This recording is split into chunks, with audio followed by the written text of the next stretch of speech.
As a former CIA operative, what do you read into the fact that the FBI is being so silent about the attempted assassination of Trump, the assassination of Charlie Kirk, and the Epstein files? The FBI is leaning into the way our government is divided, meaning how it's actually divided by our founding fathers. The legislative branch, the executive branch, the judicial branch. FBI falls under the judicial branch. The president falls under the executive branch. And of course, Congress, the House, all falls under the legislative branch. So the three branches of government are built to keep each other's in check, but they're also built to kind of protect their own vertical, their own duties. So I think FBI understands there's certain duties that they have that are defined by their role in government. And it doesn't matter what the House or the president has to say, those duties can't be messed with.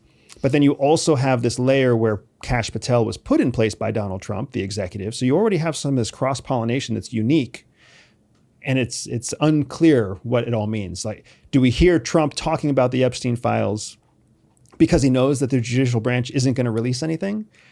Is he letting this whole thing play out in the House of Representatives because he knows that no matter how many votes happen in the House or the Senate, at the end of the day, the judicial branch is going to be who determines what gets shared, what gets redacted, what gets kept and held back? And in all of those scenarios, Donald Trump has done what he can do to have the Epstein files released. And he knows that the assassination attempts, the assassination of Charlie Kirk, like these all blend between branches of government.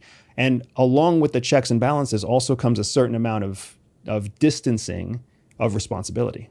But Kash went out of his way to say, we're going to be super transparent. We know how important this is to the American people. And then we've gotten anything but. So certainly I, as a commentator on the internet, start speculating like crazy. What do you read into that behavior from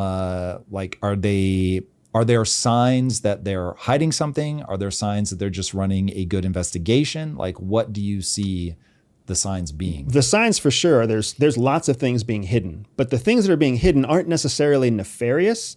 A lot of what's hidden in government is actually incompetence.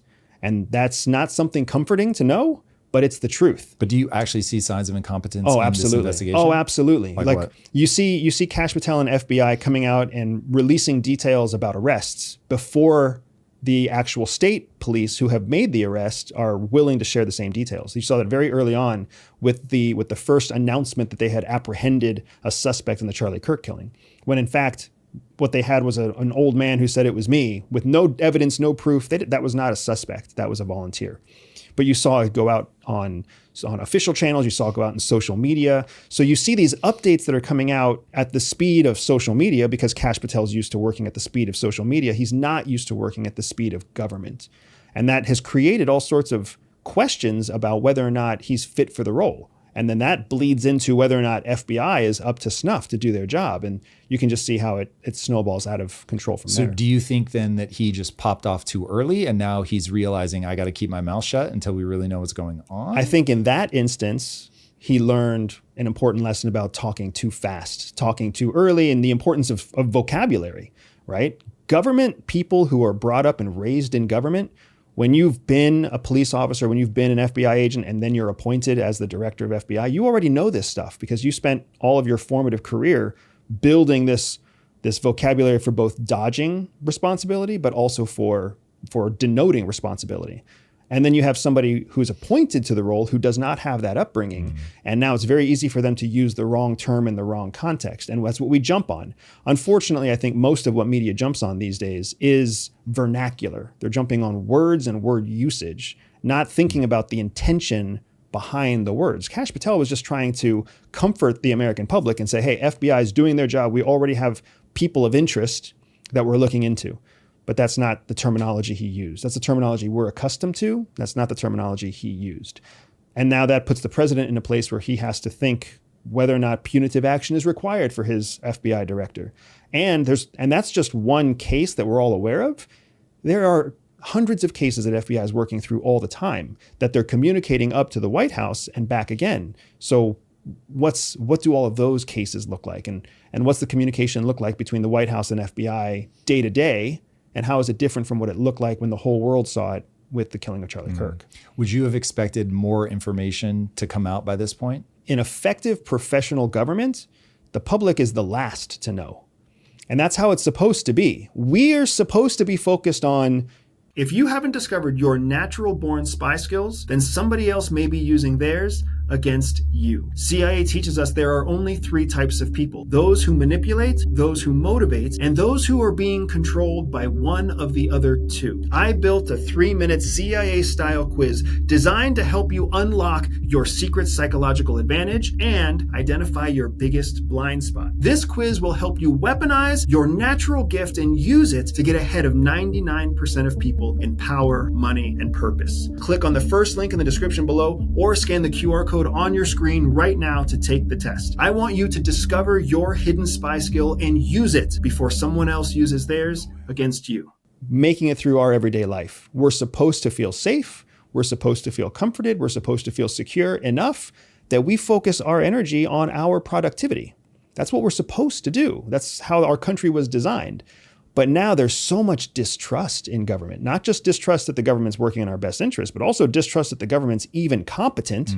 There's so much distrust. We're actually reducing our productivity because we feel like we have to watch our own back. We feel like we can't necessarily trust the police. We feel like maybe we can't trust our schools to educate our children or even keep our children safe. We feel like we can't trust our neighbor because now the most violent criminals are turning out to be middle-class white boys. So like there's all this stuff that's splitting our attention. It keeps us from doing the one thing we're supposed to be able to do, which is contribute to the economy. Going back to you looking at this as an outsider who has been trained on picking up on cues that other people might not see, does it seem plausible that in the case of Charlie Kirk's assassin that he acted alone, or do you see something more coordinated? You know, of all of the public killings, and I mean assassination attempts, I'll include in that we've seen to date, right? And you've got 2 assassination attempts on the president. You have the killing of the United Healthcare CEO, Brian Thompson, in December of last year. You have the killing of Charlie Kirk this year. In each of those instances, you can start to, with a trained eye, you can start to see how the premeditated efforts were executed. And some of them seemingly required professional intervention, and others were completely amateur.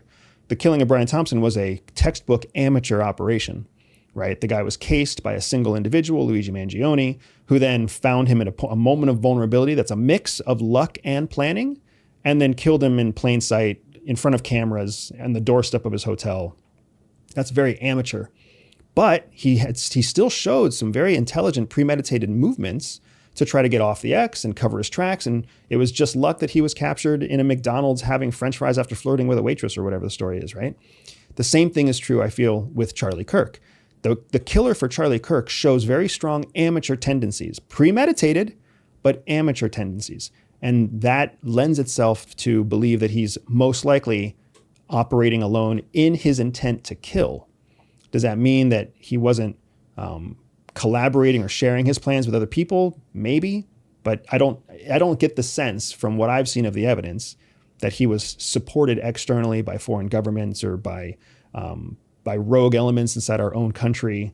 The evidence points to an individual who made a plan and executed that plan premeditatedly on a soft target. Candace Owens would beg to disagree. What do you take in her breakdown of all of this? Like, to me, this is a fascinating thing that we're living through right now. We have this massive velocity and volume of information. Rightly, there's nobody trying to censor us, so people are able to say what they think. Some people may think that she's a nefarious actor. That certainly is not what I read into it.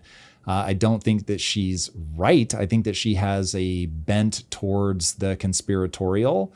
But anybody's able to say what they believe. And so you're getting a lot of narratives that are running wild. You're getting citizen journalism or podcaster journalism. Yeah. I don't know what neither to call of which are that journalism. New thing. But yeah, what do you see in the way that Candace is putting pieces together? So I'm not very familiar with Candace's argument overall, but here's what I will say about it's Israel. Oh my gosh. I'll just simplify it for you. I mean, if that's the end conclusion, I would love to poke holes in the entire process. Either way, there's a very clear and predictable anatomy to conspiracy. which explains why conspiracy happens. Conspiracy has always happened. The theory of a conspiracy, of a planned, coordinated lie, has been around as long as the United States and beyond.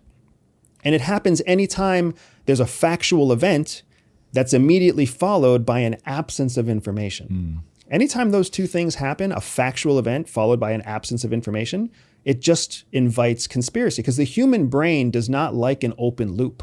It does not like to not have a conclusion. It doesn't like to not know the answer. It doesn't like to accept having to wait for a conclusion, wait for resolution, wait for more information. Our brains don't like that. Our brains like very clear, very closed, very consistent loops. It keeps us happy. It keeps us satisfied. It keeps us feeling safe and secure.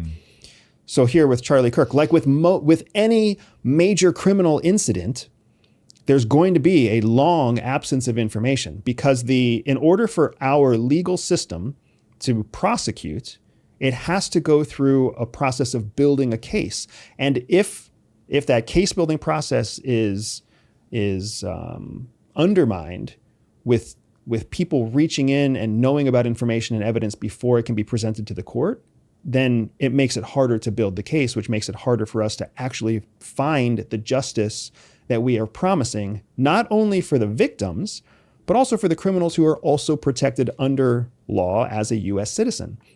So we have to accept that if we want our system to work the way that we all want our system to work, we have to give space for the courts to collect the information in secret that they need to collect. Otherwise, we're actually undermining the evidence trail, because we demand the need to know. And that gap of information leads to some incredible conspiracies and conspiracy theories that float around, completely unsubstantiated. And you can make anything coincidental or anything accidental sound like it's intentional until you kind of vet it through an analytical process that most conspiracy theorists don't vet.